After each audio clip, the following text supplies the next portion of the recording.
This campaign was written 3 days after I had a miscarriage. My voice wasn't loud, but everyone in the room heard it. I wrote it in the hospital bed over an entire day. The client rejected it because it was too heavy. I locked it away for 5 years. 5 years later, my former intern, Emily Wilson, dug it up, put her name on it, and took an award that never should have been hers. Emily, you're 7 months pregnant. You have a baby growing inside you. You feel their heartbeat every single day. How could you feel that and still steal from a woman who lost her baby? How could you do that? Her lips trembled. She tried to speak, but nothing came out. She put her hand on her belly, like she was protecting her baby. Maybe she was thinking, what if someone stole my baby one day? How would I feel? You don't deserve to be on this stage. You don't deserve this award. And you don't deserve to be a mother. Those words were harsh. I knew they were, but I didn't regret them. I turned and walked away. 3 days ago. The scratch of the pen on paper sounded like a bone snapping. The HR director slid the resignation litter across the desk to me. 3 pages. First, voluntary resignation application. Second, non-disclosure a compete clause. He told me to sign them one by one. I signed the first. I signed the second. When I got to the third, my hand froze. Zoe? I looked up at Richard by the window. My male boss, 50 years old, sharp suit, hair gelved into perfect place. He had his back to me, watching the traffic below. His shoulders were relaxed. He was even scrolling on his phone. He couldn't have cared less. He didn't care. Not about my 8 years, my 7 awards, the all-nighters, the begging, the tears I wiped away. Emily was already in the corner. She was my intern, trained for 2 years, writing, pitching, holding back tears. Now she was waiting to take my job. Zoe? The HR director said again. I signed the 3rd page. Then I set the pen down and pulled a 4th page out of my folder. My resignation letter, page 4. I folded the paper and slipped it into my bag. It was blank except for one line, page 4 of the resignation, retained by Zoe Carter. What game are you playing? I didn't answer. I stood up, grabbed my bag, and paused when I passed Emily. She wouldn't look at me, her eyes fixed on the floor. Emily, you're gonna regret this. My name is Zoe Carter, 38, creative director. 8 years at this company. I trained interns. My name was on over 100 commercials, but never the partner list. I trained 8 left for bigger agencies, 3 became directors, and 1 took my chair. The company is going through a youth transformation. Your salary is high, and we need to make room for new talent. He didn't say you're too old or you're too expensive, but every word said, you don't belong here anymore. Can Emily handle my workload? She has a lot of potential. I wasn't fired. I was pushed out. The point was, someone wanted her to. Not Richard. Someone above him. The CEO who never met me couldn't pronounce my name. They thought I didn't know. Thought I'd cry, go home, and disappear. But they didn't know about my page 4. After I quit, I didn't look for another job. I opened that encrypted USB. It contained every original draft I wrote in 8 years. Every sketch timestamped, my signature and fingerprint. I'd been doing this since trust the company, not because I didn't trust this industry. This industry views women differently. Young means fresh talent. Older equals high costs. I can't tell the dividing line. It could be age 30. Or the moment you ask for a pay raise. I sorted drafts by early turn work to my 8th year award campaigns. Totally 127 finished ideas. One of them, from my 5th year, was rejected. It was called Turn Back Time for a baby brand. I wrote it in the hospital bed, 3 days after a miscarriage. I was 33. My baby left before I could name them. I spent 3 days in the hospital, thinking if I could turn back time, what would I do? Not to keep the baby, but to say goodbye properly. That campaign. The client said it was too heavy and passed on it. The company sealed it off. I knew in 5 years someone would claim my work, steal my award. I know this industry and these people all too well. 3 weeks after I quit, I saw the news. Emily, my former intern, was nominated for the annual Creative Award. Her nominated work, Turn Back Time. I stared at my phone, fingers ice cold. Not surprised. I'd known. I knew she'd steal. The company would let her. The industry allows it. I just didn't know how much it would hurt. It was a pain in my bones. Not anger. Sorrow. Sorrow that the thief was a woman I trained, a woman I helped, and she stole my baby. That campaign I wrote in the hospital bed about losing a child. Original drafts, dates, signatures, timestamps. Anything that proves you had it first. I called my lawyer friend Lynn. I have all of that. Then what are you waiting for? I'm waiting for her to win. If I sue now, she'll just be disqualified. If I wait until she wins, she'll fall harder. Zoe, you're the scariest woman I've ever met. Thank you. That wasn't a compliment. I know. Thank please. I didn't tell anyone what I was planning. I lived like a normal person. But there was only one thing on my mind, the awards ceremony. 3 months later, I wore a black dress and sat in the very back row of the auditorium. No one recognized me. All my former colleagues were up front, toasting each other with glasses of champagne. Emily sat in the front row in a red dress, her belly even bigger. Richard sat next to her, sharp suit, hair still perfectly glow. He whispered something in her ear, and she laughed. That laugh, I'd seen it before. It was the laugh of a winner. The annual Creative Award goes to Turn Back Time by Emily Wilson. The room erupted in applause. Emily stood up, and Richard hugged her. She walked up to the stage, took the trophy, and stood in front of the microphone. She cried. Were her tears real? Fake? I didn't know. Thank you to the company. Thank you, Richard. Thank you to my team. I wrote this idea while I was pregnant, and I want to dedicate it to my baby. Someone in the audience cried. I stood up from the back row. No one noticed me. I walked to the tech booth and plugged my USB drive into the projector. The screen cut to my slides. The first draft appeared. Yellowed notebook paper, a drawing of a mother and a child, a dotted line between them. Date, exactly 5 years ago today. Signature, Zoe Carter. The room went dead silent. Second screed, the full Turn Back Time campaign. Title, structure, core idea, every single line of copy. Date, 5 years ago. The room went dead silent. Second screed, the full Turn Back Time campaign. Title, structure, core idea, every single line of copy. Date, 5 years ago. Signature, Zoe Carter. Third, fourth, fifth, every slide had a date, every sheet had my fingerprint. People started murmuring. A low hum, like a disturbed beehive. Emily turned around and saw the screen. Her face turned from red to white to gray. The trophy slipped from her hands and hit the stage with a dull thud. She looked at the tech booth and saw me. There was something in her eyes, fear, anger, despair. I walked to the front of the stage. The lights were blinding, but I didn't look away. This campaign was written 3 days after I had a miscarriage. My voice wasn't loud, but everyone in the room heard it. I wrote it in the hospital bed over an entire day. You don't deserve to be on this stage. You don't deserve this award. And you don't deserve to be a mother. I turned and walked away. My heels clicked on the floor, each step like a slap in the face. As I reached the door, I heard someone call my name. It was Richard. I didn't look back. The second I walked out of the venue, my phone blew up. Texts, calls, emails flooding in. I didn't answer any of them. I sat in my car, didn't turn the engine on. In the dark, I saw my reflection in the window. It was a stranger's face. Not because it had changed, because it was so calm. I'd just ruined someone's career, maybe their whole life. But there was no expression on my face. I'm not cold-hearted, I was just in too much pain. So much pain that all my emotions had shut down. I went home, took a shower, changed into pajamas, and sat on the balcony. I held a glass of red wine, but didn't take a single sip. I watched the street below.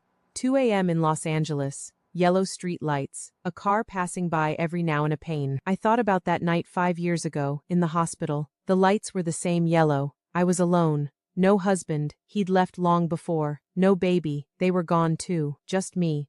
And a piece of notebook paper. I wrote Turn Back Time on that paper. When I finished, I folded it and put it under my pillow. That night I dreamed about my baby. In the dream they were 20 years old, standing in front of me, smiling. Mom, I don't blame you. My phone lit up. It was a text from Emily. Only 2 words, I'm sorry.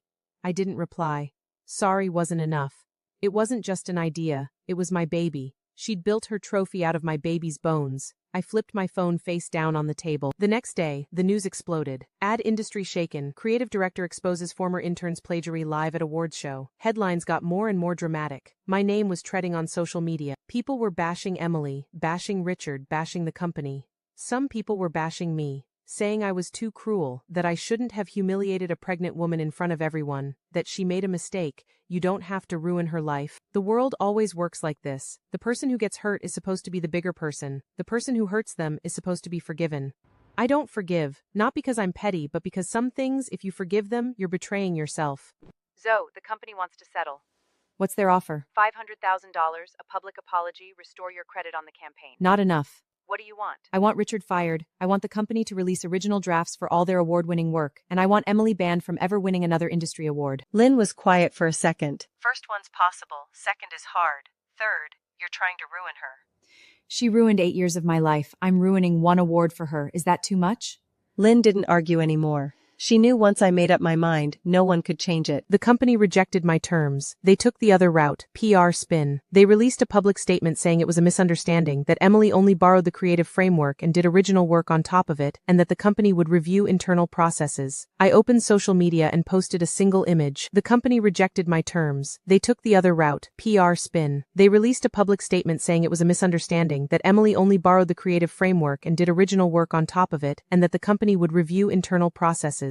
I opened social media and posted a single image, a side-by-side comparison of my original draft and Emily's final campaign. Mine on the left, hers on the right. Identical. Same title, same structure, same core idea, even the same punctuation in the copy. That wasn't borrowing. That was copy-paste. She didn't even change the formatting. That post was shared 100,000 times. More people took my side. Someone dug up all of Emily's award-winning work from the past 2 years and compared it to my drafts. Turned out, 4 out of her 6 awards were stolen from me. Public opinion completely flipped. The company panicked. They pulled their first statement and released a new one. This time, the tone was completely different. My credit was restored. The settlement money hit my bank account. But I wasn't happy, because I knew this wasn't justice. This was PR. They didn't have a change of heart. They just couldn't stop the backlash. Emily was gone today, but someone else would take her place tomorrow. Unless someone changes the rules. I started thinking, what can I do? Not revenge. Not just fighting for myself, but change. Make sure every creative knows from the first day they pick up a pen, this is yours. No one can take it from you. I spent 2 months starting my own company. I named it Page 4. Our business, creative rights protection. We help creatives get back what's theirs when their ideas are stolen, their names are erased, their work is uncredited. Our first client was a designer named Karen. She walked into my office clutching a USB drive so tight her knuckles were white. I've been doing this 4 years, over 100 logos, not a single one has my name on it. Every time I asked, my boss said the company owns the intellectual property. I had no proof, no timestamps, nothing to show it was mine. Why? Do you have the original files? Yes. All on my personal laptop. When I quit, my boss made me leave the company laptop. I said, no, this is mine. He said, fine, delete all the files. I said, okay, and deleted them right in front of him. Then what's on your USB drive? She smiled. That smile that says you think you won, but you lost. I deleted ones on the desktop. I have a backup on this drive. Oh, you're the smartest client I've ever had. I'm not smart. I'm just tired of being stolen from. Karen's case was easier than I expected. Her former boss caved the second he got the lawyer's letter. Not because he was scared of me, but because Karen's proof was ironclad. Every draft had a date, every email chain was saved. There was even a photo, Karen standing in front of a giant billboard of her logo, taking a selfie. The date on the photo was 6 months before her boss registered the copyright. Her boss paid her $150,000 and issued a public apology. Karen used the money to open her own small design studio and hired 3 other girls just like her. She named it Credit. She texted me. I read that text and realized, this is what I'm supposed to be doing. Not just fighting lawsuits, but making every creative brave enough to sign their name. Word about Page 4 spread. More and more people came to me. Copywriters whose bosses stole their ideas, illustrators whose names were erased from their work, freelancer designers whose clients used their pitches without paying. Every story was different, but the core was the same. Someone took something that wasn't theirs, and that someone had power. I had a client, a 52-year-old screenwriter. She'd worked in TV for 20 years, written hundreds of episodes, but her name never appeared in the credits. She put up with it for 20 years, not because she was weak, but because she needed the job to raise her kids and pay the mortgage. The producer said your name is too big. Audiences will think the show is yours, not ours. Now the kids are grown, the mortgage is paid off. I don't have to put up with it anymore. Zoe, I want my name back. I helped her compile a list of all her work from 20 years, made a portfolio, and sent it to a streaming platform. The producer at the platform saw her name and said, "This writer? I watched her shows when I was a kid." I said, "You never saw her name back then.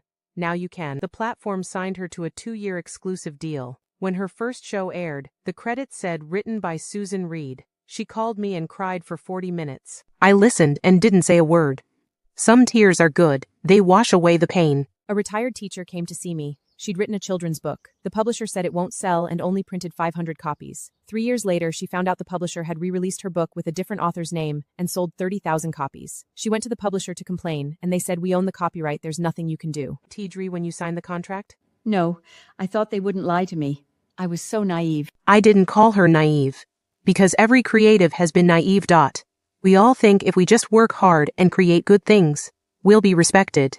But the truth is, the people who work the hardest on their art are the easiest to take advantage of, because we spend all our energy creating, not protecting ourselves. We fought the case for 14 months. Finally, the court ordered the publisher to pay her $1.2 million and recall all the infringing books.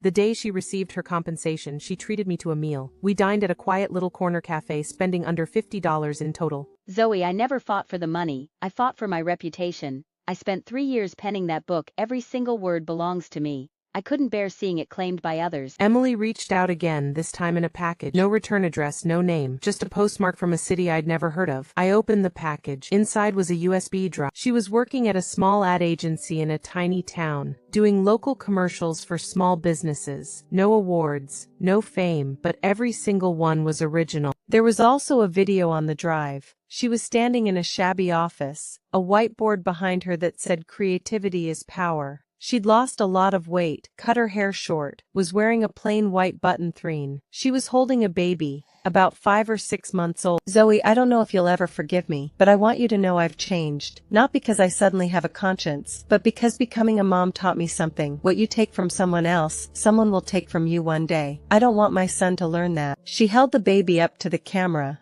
His name is Zoe. I stared at the screen, shocked. She'd named her son after me. At the end of the video, she said, "Zoe, thank you for not ruining me. You could have, but you didn't." I thought about it for a long time, then sent her an email with 2 words, "Good luck." A special client came to page 4. Her name was Lily, 23, 1 year in the industry. She was an assistant at a design firm, and her director had stolen 3 of her ideas. She was too scared to say anything. Her coworker said, "Just let it go, that's how this industry works." Her friend said, "You'll never win." Her mom said, "Just quit and find another job." She sat across from me, eyes red, but she didn't cry. Zoe, I'm not here to sue him.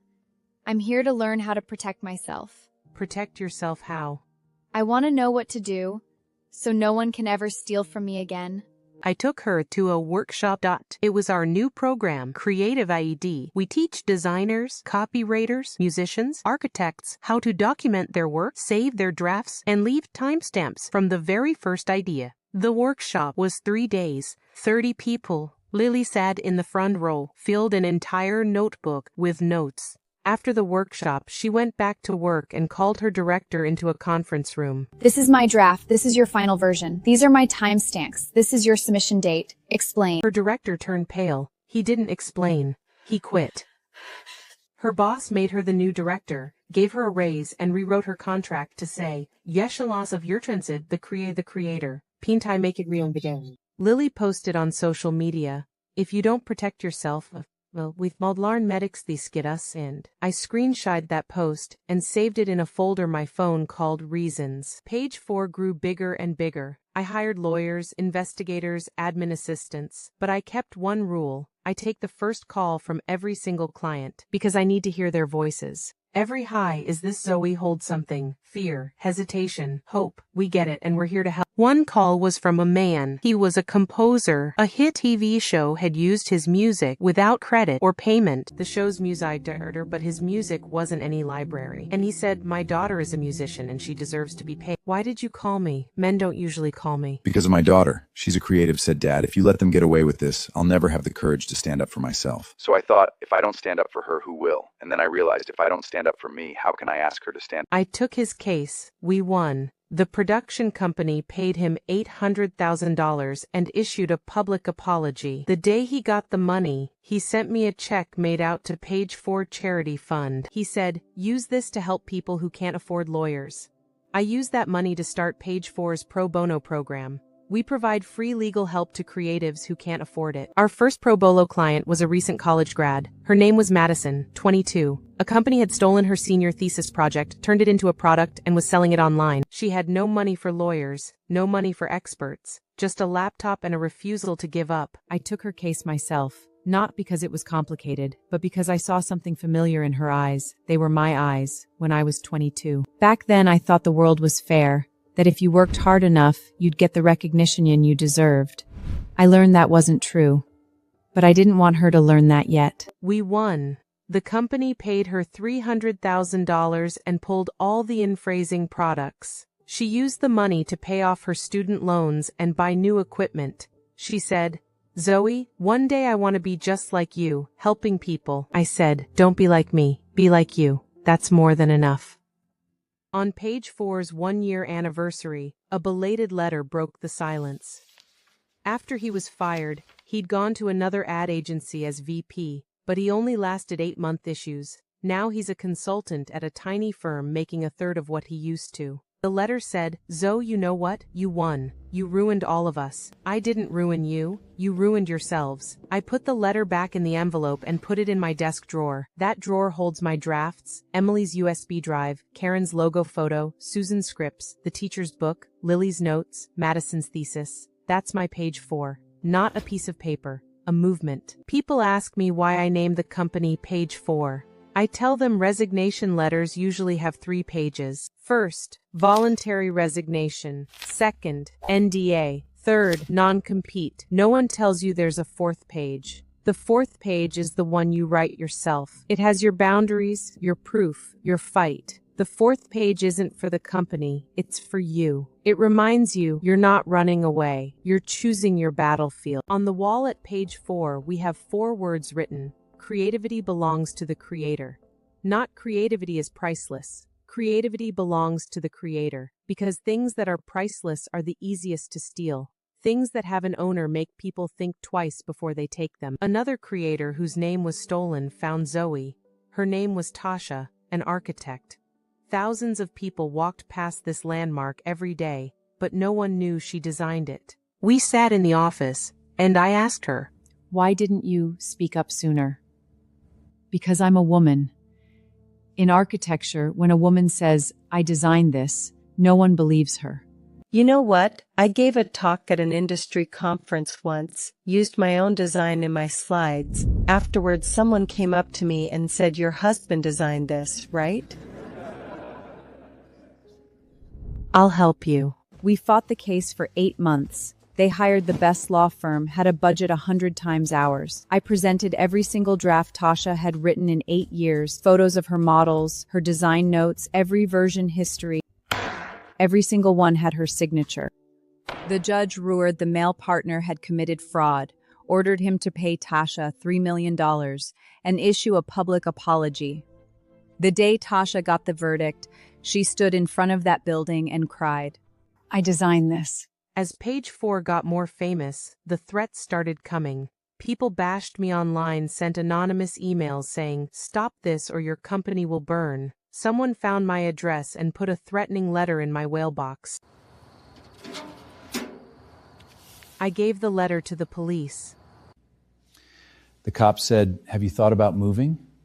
I have, but I don't want them to think they can scare me away. I'm not fearless, I'm scared. Every time I get a threat, my hands shake. But I tell myself, being scared and being a coward are 2 different things. Being scared is normal. Letting fear stop you is not. You can be scared, but you still have to do it. Because if I stop, all the people who are even more scared than me will have nowhere to go. One day, Richard's daughter showed up. Her name was Lily, not the same Lily who'd been our client. She was wearing a white button-down, jeans, a canvas backpack. She stood outside my office door for a long time before she knocked.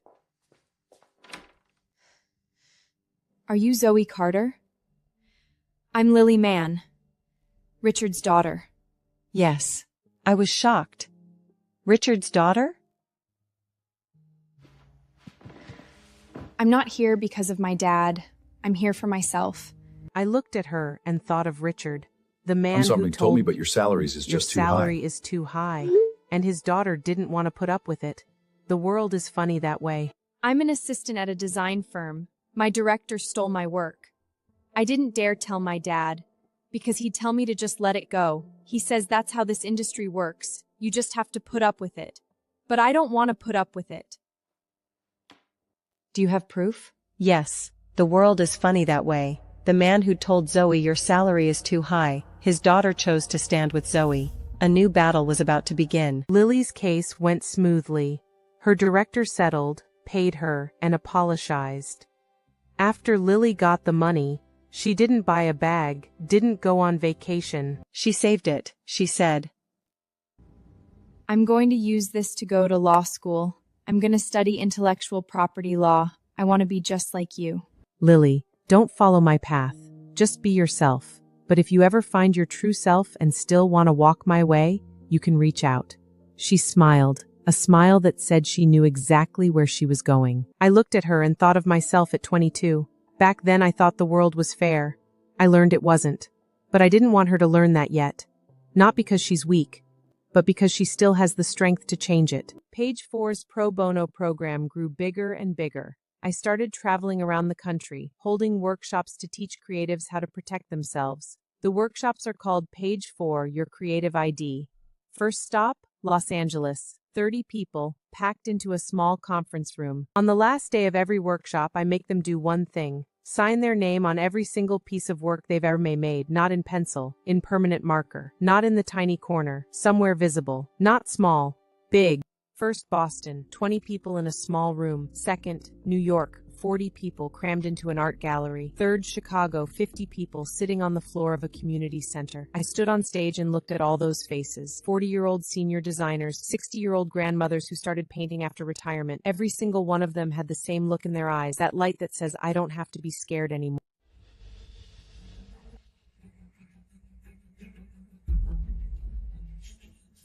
Make them see your name. Make them know this is yours. One of the attendees was Eva, 45, an illustrator. She'd been working in the industry for 20 years and had never signed her name on a single piece of work. Not because she didn't want to, because she was scared. Of failure, of rejection, of not being enough. Her first boss told her signatures ruin the art. Her second told her the company owns the IP. You can't sign it. Her third told her, signing your work makes you look unprofessional. 20 years. 3 bosses, the same lie. On the last day of the workshop, Eva picked up a marker and signed her name on her most famous illustration. Her hand was shaking, but her signature was beautiful. Eva, how does that feel? I feel like I'm finally alive. She cried. I cried too. After the workshop, Eva wrote me a letter. She said she went home, pulled out every piece of work she'd made in 20 years, and signed every single one. She took photos of all of them and made a website. It was the first personal website she'd ever had in her career. The first week her website was live, she got an email from Momoda. The curator said they'd seen her work online and wanted to acquire 3 of her pieces for their collection. Eva called me, crying so hard she could barely speak. Zoe, if I'd listened to my bosses and never signed my work, they never would have found me. Never! That's why they didn't want you to sign your work. Not because it ruins the art, because they didn't want anyone to find you. Word about Page 4 spread overseas. I started getting emails from all over the world. A copywriter in London, a designer in Tokyo, an architect in Sydney. All of them had the same problem. Their ideas stolen, their names erased, no one to help them. I wanted to go, but I couldn't be everywhere at once. Lily Richards' daughter graduated from law school. She passed the bar and got her license. She walked into my office in a black suit, hair pulled back, looking more professional than I did at her age. Zoe, I graduated. Congratulations. I'm coming to work for you. Are you sure? What does your dad say? My dad says I'm crazy. But I didn't ask him. Okay. Start as an associate. I'm not starting as an associate. I want to be a partner. I looked into her eyes. They were shining. I'd seen that light before. In Emily's eyes, in Eva's eyes, in the eyes of every mom, in the eyes of every woman who'd stopped being silent. Okay, partner. The first thing Lily did as partner was help me build an international network. We found lawyers in London, Tokyo, Sydney, the International woman. Every single one was a woman. Every single one had had her work stolen. They weren't just doing business. They were doing the same thing we were, making thieves pay. The day we launched Page 4 International, Lily and I stood by the window looking out at the city. Zoe, do you think we can change this industry? No. Then why do we keep doing it? Because even if we can't change it, we can make it hurt to steal. Lily didn't say anything. She looked at me like she was seeing me for the first time. Zoe, you're the toughest person I've ever met. Thank you. That wasn't a compliment. I know. I don't need compliments. I need justice. On Page 4's 3rd anniversary, I got an unexpected gift. It was from Richard, a box containing his resignation letter from his last job. He left a letter for me, 1 page. It said, "I resign, because I don't want to be that guy anymore." I put that letter in my desk drawer, with my drafts, Emily's USB, Karen's photo, Susan's scripts, the teacher's book, Lily's notes, Madison's thesis, Margaret's poem. That drawer is full of stories. Every story is proof that someone stood up and stopped being silent. One day, I saw a familiar name on social media. Emily Wilson. She posted, "Today my son asked me, Mom, but I changed, because of him." The photo was of little Zoe standing in front of a drawing he'd made. It said, "Mommy, I love you," in wobbly letters. I liked the post. It was the first time I'd ever interacted with her online. Not because I forgave her, but because a child shouldn't have to pay for their mother's mistakes. And that child's name is Zoe. Page 4 got a very special case. Not a creative being stolen from. A company. A small design firm founded by 3 women. A big competitor had stolen their entire brand identity and their core product designs. The competitor had deep pockets, hired the best lawyers, and was trying to bleed them dry with endless court dates. When the 3 women came to me, they had less than $100,000 left in the bank. They said, Zoe, we're not doing this for the money. We're doing this to survive. If we lose, we close. And if we close, every other small firm run by women will get eaten by the big guys. I didn't charge them. I took Lily and the whole team, and we fought the case for a full year. That year, I almost went broke paying legal fees, but I didn't stop because I knew if I stopped, they'd be gone. We won. The competitor was ordered to pay them $5 million and issue a public apology. The 3 women used the money to expand their firm and hire more female designers. They named their firm Clover, 3 leaves, 3 women. They sent me a t-shirt that said Page 4X Clover. I wore it to the office. Lily saw it and laughed. Zoe, you finally wore something that's not black. This isn't clothes. This is armor. I did the bravest thing I've ever done. I released all my draft them. Anyone can use them. All 127 campaigns for free on one condition. You can't claim them as your own. Emily came back, this time, not a USB drive, not a video, in person. She'd aged, not just older, tired. She was holding a little boy's hand, about 5 or 6 years old, sitting. I came to tell you something. I got divorced. I have full custody of my son. I work at a small agency now. I haven't stolen anything from anyone since. I know. I wanted to say I'm sorry, not because I need you to forgive me, but because I want you to know, I've changed. I looked at her for a long time, then looked at the little boy. What's his name? Zoe. I know.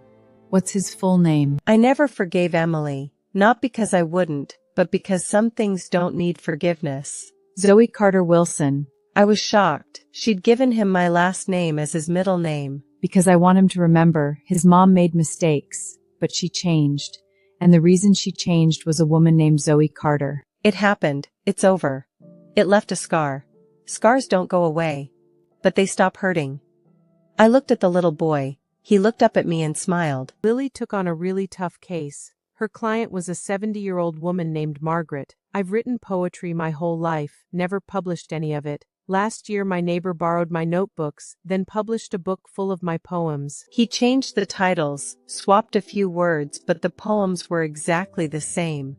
I confronted him, and he said I had no proof. She had no dates, no signatures, no witnesses, only her memory. I took the case anyway, not because I thought we'd win, but because I knew that look. Lily found letters Margaret had written 40 years earlier that quoted one of her poems. The postmark was 40 years before the neighbor's book was published. They won. The day Margaret got the settlement, she sent Lily a poem. The last line said, I can finally sign my name. A name is the last dignity of a creator. On page 4's 5th anniversary, I didn't throw a party, didn't invite anyone. I went somewhere. The hospital where I'd had my miscarriage. The ward was still there, same floor, same hallway. I stood outside the door, didn't go in. A young woman was in the room now, flowers on her nightstand, a man sitting next to her. They were laughing. I don't know what they were laughing about. Maybe the baby was okay. Maybe they were going to try again. I stood in the hallway and thought about that night 5 years ago. Alone. A piece of paper, a pen, turn back time. That was the fastest campaign I ever wrote, because those words had been trapped inside me for so long. Are you Zoe Carter? Yes. Someone asked me to give this to you. She handed me an envelope. No name, just a date, exactly 5 years ago today. I opened it, a handwritten note inside. I found this sun under they wash away the pain. I stood in the elevator lobby, clutching that note. I didn't cry. I just realized, some things time doesn't erase, but time turns them into something else. Into strength. Into courage. Into turn back time. People asked me, Zoe, aren't you scared people will misuse them? Scared? Yes. But I'm more scared of them rotting away in my desk drawer forever. The drafts have been downloaded 300,000 times. People use them to learn, to teach, to inspire their own work. I received an email from a young designer. Zoa, your drafts taught me that great ideas aren't born perfect. They were written 100 times for showing me the process. I wrote back, you're welcome. Keep rewriting. Never stop. Lily took over running page 4. She said, Zoe, it's time for you to step back. I'm 43. I'm not retiring. You're not retiring. You're going to do what you're meant to do. Write books, give speeches, show more people that their creativity matters. I'll handle the lawsuits. I thought about it for a long time. She was right. My battlefield isn't the courtroom anymore. It's bigger than that. I stepped back from day-to-day operations but kept the page 4 name. I started a national speaking tour. First stop, Los Angeles. Second, New York. Third, Chicago. And it wasn't just about speaking. It was about listening. Every show was sold out. Your creativity isn't a commodity. It's a part of you. No one can take it from you. Hundreds of creatives in the audience, mostly women, but plenty of men too. People clap, people cry. Right now, I'm sitting in the corner of a tiny bookstore in New York. Outside, the traffic on 6th Avenue. Inside, people flipping books, drinking coffee. I'm holding my new book, page 4. I designed the cover, a piece of paper, 3 pages torn off, the 4th page still there. A young girl walks over, holding my book. Are you Zoe Carter? Yes. Can you sign this for me? What's your name? Emily. I froze for a second. Emily. That name used to hurt so much, but now it's just a name. Just like Zoe. I wrote on the page, to Emily, your creativity is yours. Never let anyone take it from you. She took the book and left. I sat by the window and watched her disappear into the crowd. Backpack, sneakers, ponytail. She looked just like me. At 22. Back then I thought the world was fair. She'll learn it's not. But she'll also learn you can change it. One person at a time. One voice at a time. One no at a time. My phone lit up. A text from Lily. We won our 17th case today. The client wants to take you out to dinner. I texted back. Tell her no dinner. Tell her to go help the next person. I put my phone down and opened to the first chapter of page 4. The first line says, my name is Zoe Carter. When I was 38, someone stole the most important thing from me, but I took it back. I thought about Eleanor, the old woman who made videos from the top of Machu Picchu. She taught me something. You don't have to wait until you're 60 to start living for yourself. I closed the book, stood up, and walked out of the bookstore. The streets were full of people rushing by. No one knew who I was. No one knew I'd stood on that stage and exposed a thief. No one knew I'd helped hundreds of creatives get back what was theirs. No one knew my story.